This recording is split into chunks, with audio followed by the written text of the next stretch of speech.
오늘부터 시작한 사전투표에서 투표율 역대 최고를 기록하고 있습니다. 지난 총선은 물론 대통령 선거 때보다 높은 사전투표율 기록이 나왔습니다. 5일 오전 6시부터 시작된 총선 사전투표에서 1시간 만에 27만 5,795명이 투표를 마쳤습니다. 이는 전체 유권자의 0.62%에 해당합니다. 같은 시간 지난 21대 총선 사전투표율이 0.41%였던 것과 비교하면 1.5배 정도 더 많이 투표를 한 것입니다. 역대 최고 기록을 세웠던 2022년 대통령 선거와 동시간을 비교해도 0.04%포인트 높습니다. 지역별로는 전남 전북이 높고 대구와 부산의 투표율이 낮아 민심의 흐름을 읽어볼 수도 있습니다. 국민의힘 민주당 조국혁신당 녹색정의당 소나무당 등 모든 정당이 사전투표를 독려하고 있는데 역대 최고 투표율은 누구에게 가장 유리할까요? 내 인생에 이런 정치는 진짜 처음이다. 정말 못 참겠다. 는 분노의 민심이 사전투표로 폭발하고 있습니다. 이런 분위기를 확인한 여러분은 당장 사전투표장으로 가시겠습니까? 아니면 4월 10일 본 투표날을 기다리시겠습니까? 유권자 한 분 한 분이 나라를 살릴 수도 죽일 수도 있습니다. 현명하고 지혜로운 주권자의 결단, 대한민국 화이팅입니다. 한번 말씀하세요. 이게 보론이자 뭐 반론은 아니고 네. 뭐 이제 해설 뭐 이렇게 좀 말씀드리면은 이번 선거가 조금 다를 수도 있다라는 생각은 들어요. 무슨 얘기냐면은 예전에 어떤 전통적인 이 선거의 문법이 뭐냐면은 예를 들면은 뭐 2020년 선거에서 유시민 전 노무현재단 이사장이 뭐 180석 얘기를 했다가 더 가져갈 것도 뭐 깎였네 아니네 막 이런 뭐 논란들이 있었잖아요. 그렇죠. 그러니까 소위 말해서 이제 역풍에 대한 우려들이 양당이 다 있었어요. 근데 이번은 미묘한 느낌이 감지가 되는 게 뭐냐면은 야 200석을 아예 넘겨버리자. 그래서 이게 180석이 지금 넘었다라고 얘기를 하니 보수 뭐 결집도 있을 수도 있겠지만은 소위 말하는 진보가 더 결집할 가능성도 있는 거야. 야 힘 더 내서 결집하라 그래. 우리도 결집할게. 네. 뭐 약간 그런 거야. 그러니까 야 아예 넘겨버리자 이 기회에 뭐 이런 느낌들이 좀 있는 것 같아. 이게 예사롭지 않은 게 이번에 제외 국민투표 같은 경우에 투표율이 지금 62.8% 나왔는데 그 전에 총선을 기준으로 하면은 다 40%대였어요. 2016년은 41.4, 2012년은 45.7. 그래가지고 한 번도 이렇게 높은 투표율을 기록한 적이 없어요. 그렇죠? 물론 대선은 70%대였습니다. 하지만은 총선은 효능감이 떨어지거든요. 그렇죠. 왜냐하면은 해외에 아예 사는 사람들은 비례정당만 투표하고 근데 내가 학생이어서 잠깐 거주한다라고 신고한 사람은 뭐 지역구도 하는데 지역구에서의 그 투표의 효능감이 약간 떨어지거든요. 그렇죠. 사실은. 네. 그런데 이렇게 높았다라고 하는 거는 상당히 지금 해외에서도 약간의 그러니까 국격이 떨어졌다 이런 느낌을 받으시는 분들이 많이 지금 정권 심판하러 나온다라는 거예요.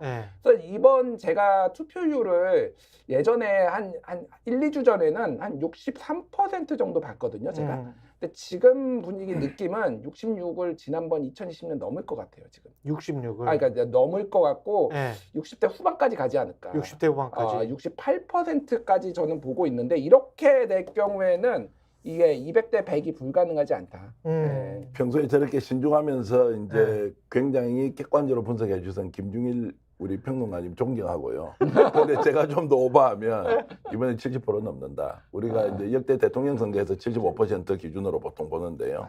투표율이 70% 넘는다고 저는 보죠. 그래서 이게 이제 투표의 성격을 우리가 규정할 때 투표 다음 날 내기 할까요, 우리? 예, 저는 떠날 준비하고 있어요. 나는 내기. 그렇죠. 내기 너무 많이 해서 파산할 것 같아요. 68, 70%. 아니 저는 뭐 72%가 72%. 71점 몇 퍼센트 이렇게 간다고 보는데요. 저는 중간에 그럼 69%. 제가 제일 비겁해 항상.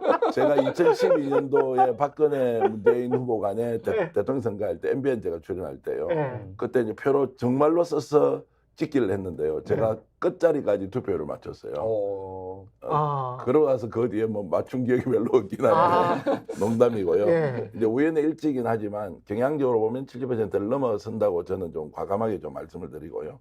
이제 이렇습니다. 양문석 위원장 건, 우리 또 진행했던 조수진 변호사 건 이런 것들이 뭐 도덕적으로 문제가 있다 없다 하는 것들이 왜 이게 역풍으로 이어지지 않느냐.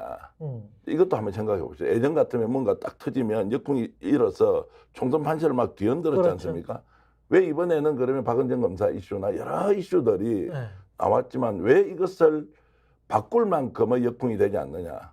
그만큼 정권 심판에 대한 이 민심의 분노가 너무너무 끌어오르고 있다는 게 하나가 있고요. 두 번째는 윤석열 대통령, 한동훈 비대위원장, 특히 김건희 여사와 관련된 이슈는 그거보다 10배, 100배 더한 건인데 너희들 다 듣고 있는데 무슨 이야기냐.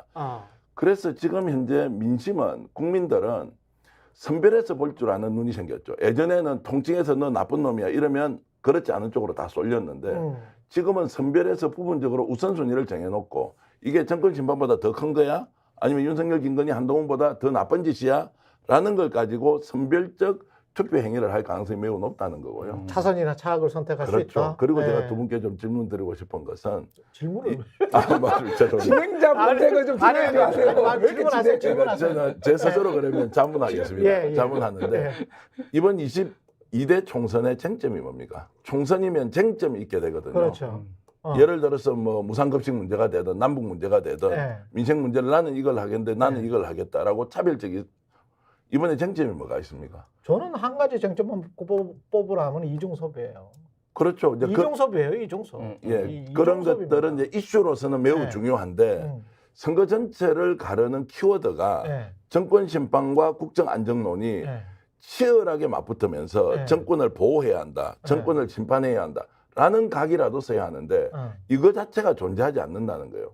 그래서 저는 오히려 쟁점 없는 총선은 내가 태어나서 처음 하는 것이다. 그래서 쟁점이 하나밖에 없어요. 그런 의미에서 정권 심판이냐 쟁점. 아니냐라고 네. 했을 때 국민들이 어떤 선택을 할 거냐. 그래서 저는 분노 투표로 이어지고 우리가 경험하지 못한 총선 투표율을 실제 다음 주 수요일 날 우리가 맞이할 수도 있다 이렇게 보는 거죠. 정권 심판은 지금 당연하다라고 국민들은 마음속으로 생각하고 깔고 있다? 있죠. 깔고 있다? 예. 스픽스는 말하는 언론입니다. 대세는 유튜브, 그중에서 스픽스. 좋아요, 댓글, 구독, 알림 설정. 여러분이 저희를 사랑해 주시고 우리가 여러분을 사랑하는 4가지 방법입니다.